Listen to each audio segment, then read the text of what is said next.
मंडळी, मुळशी पॅटर्नचा राहुल्या आणि गण्या आठवतोय का? मुळशीतून पुण्यात आलेले हे दोन मित्र पुण्यात गुन्हेगारी विश्वात कसे भाई बनतात आणि नंतर त्यांच्या या भाईगिरीचा कसा विदारक शेवट होतो हे आपण पिक्चरमध्ये पाहिलंच. पण अगदी तशीच घटना प्रत्यक्षात घडली. हो, धुळे जिल्ह्यातला एक सामान्य घरातला मुलगा गुजरातमध्ये गेला. रिअल इस्टेट पासून सुरुवात करून हळूहळू तिथल्या गुन्हेगारी विश्वात प्रवेश करून मोठा डॉन झाला आणि अशाच भांडणात त्याचा दुर्दैवी अंत झाला. या डॉनचं नाव आहे सतीश मराठा. मंडळी, सतीशनं त्याची सुरत शहरात मोठी दहशत निर्माण केली होती आणि याच दहशतीमधून विरोधी टोळीच्या डोळ्यावरती येऊन त्याचा खून करण्यात आलाय. फक्त यात बदल इतकाच आहे की त्याची हत्या ही त्याच्याच अगदी जवळच्या मित्राने घडवून आणली आहे. आता सतीश मराठानं त्याची दहशत कशी निर्माण केली होती, त्याची हत्या कशा प्रकारे करण्यात आली आणि जिवलग मित्रानेच त्याची हत्या का घडवून आणली, हे सगळं जाणून घेऊयात आजच्या व्हिडिओच्या माध्यमातून. नमस्कार, मी अक्षय आणि तुम्ही पाहताय विषयच भारी. दोन अत्यंत जिवलग मित्र, एकमेकांवर जीवापाड प्रेम, सुखदुःखात कायम एकमेकांच्या सोबत. इतकंच नाही तर एकमेकांच्या नावानं टोळी तयार करून गुन्हेगारीच्या दुनियेत आपलं वर्चस्व निर्माण करण्याचा प्रयत्न. पण काही वर्षांनी परिस्थिती अशी बदलली की कालपर्यंत एकमेकांसाठी जीव देणारे हेच दोन मित्र एकमेकांच्या जीवावरती उठले आणि याच संघर्षातून मित्राची निर्घृण हत्या करण्यात आली. मंडळी, ही घटना आहे गुजरातच्या सुरत शहरात घडलेल्या सतीश मराठा हत्याकांडाची. ही संपूर्ण घटना कशी घडली ते बघूयात. 5 ऑगस्ट 2026 रोजी दुपारची वेळ. सतीश मराठा आपल्या कारमधून एका तरुणीसोबत जात होता. तरुणीसोबत जात असताना काही जणांनी त्याला सुरुवातीला बघितलं. त्यानंतर क्षणात त्या गुंडांनी त्याच्या कारचा पाठलाग करायला सुरुवात केली. त्यानंतर एका ठिकाणी त्याला गाड्या आडव्या घालण्यात आल्या आणि त्याच्या कारच्या बाजूची काच फोडण्यात आली आणि बाहेरून आलेल्या तरुणांनी सतीश सोबत वाद घालायला सुरुवात केली. त्यावेळेस सतीश कारमधून खाली उतरला, पण त्याला कल्पनाच नव्हती की हा साधा वाद नसून त्याच्यासाठी आधीच एक सापळा रचण्यात आलाय. कारण आजूबाजूला आधीच आणखी काही जण दबा धरून बसलेले होते. सतीश गाडीतून खाली उतरताच हे हल्लेखोर त्याच्यावरती तुटून पडले. कुऱ्हाड, तलवार, कोयता आणि चाकू अशा शस्त्रांनी त्याच्यावरती सपासप वार केले. चेहरा, छाती, पोट, पाठ अशा शरीराच्या अनेक भागांवरती त्यांनी वार केले.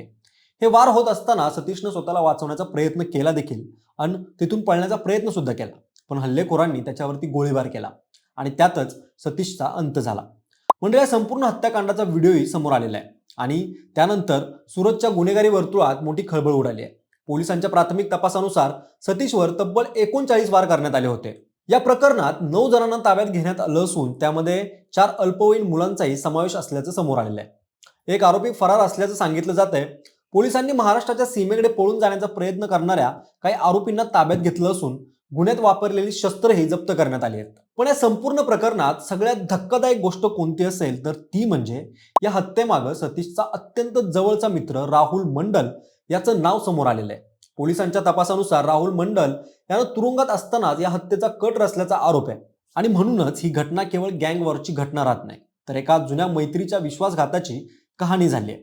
आता सतीश मराठा नक्की कोण होता? सतीश मराठा उर्फ सतीश धागडे हा मूळचा महाराष्ट्रातील धुळे जिल्ह्यातील धागडे कुटुंबातील होता. काही वर्षांपूर्वी हे कुटुंब गुजरातमधील सुरत येथे स्थायिक झालं होतं.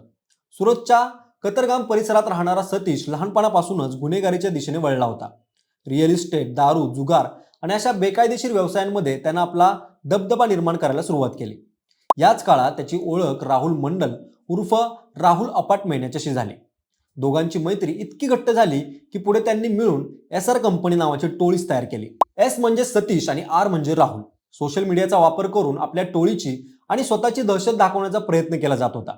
त्यांचे व्हिडिओज, फोटो आणि स्टेटस पाहून परिसरातील काही तरुणही त्यांच्याकडे आकर्षित होऊ लागले.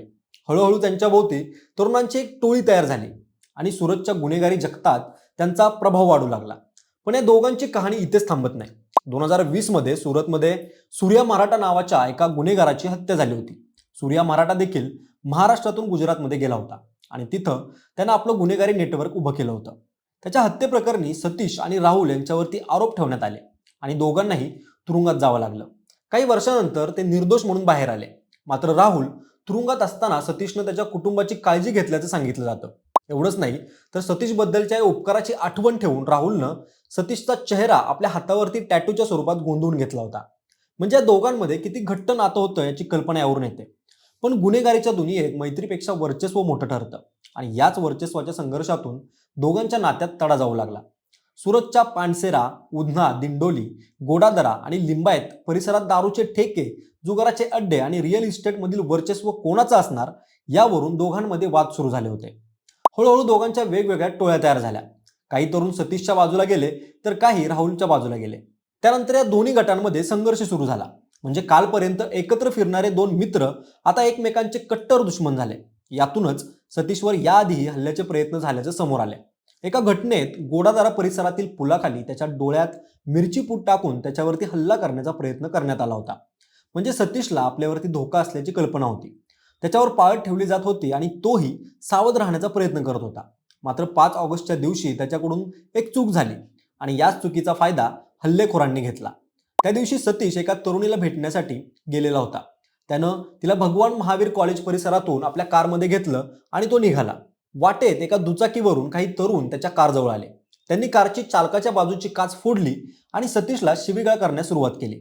कारमध्ये त्या तरुणीसोबत सतीश असल्यामुळं हा अपमान त्याला सहन झाला नाही आणि तो कारमधून खाली उतरला. पण खाली उतरताच त्याला समोरचा धोका लक्षात आला. कारण काही अंतरावर आणखी 9-10 जण शस्त्र घेऊन दबा धरून बसलेले होते. सतीश त्या दिशेने जाताच सगळे हल्लेखोर त्याच्यावरती तुटून पडले.